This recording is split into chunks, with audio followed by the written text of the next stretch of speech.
Welcome to our channel. Today we how to cancel AT&T Internet subscription, beginner guide step by step clearly. To cancel your AT&T Internet subscription, start by gathering your account information. Make sure you have your AT&T account number and any necessary personal identification ready. Visit the official AT&T website to begin the cancellation process. Log into your AT&T account using your username and password. Once logged in, navigate to the My Account section. Look for the option labeled Manage My Plan or Change Services. Select the option to cancel your internet service. Follow the prompts to confirm your decision to cancel. You may be asked for a reason for cancellation. Be prepared to discuss your reasons, as AT&T may offer you incentives to stay. If you prefer, you can also call AT&T customer service directly.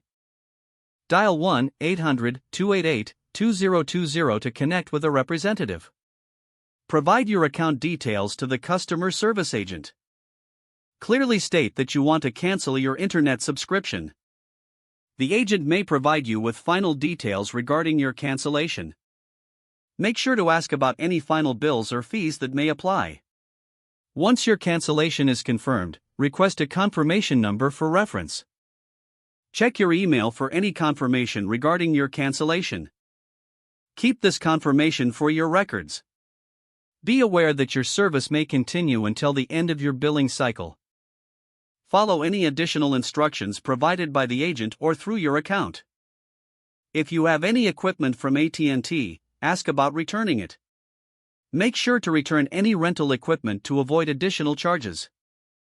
After cancellation, monitor your bank statements for any unexpected charges.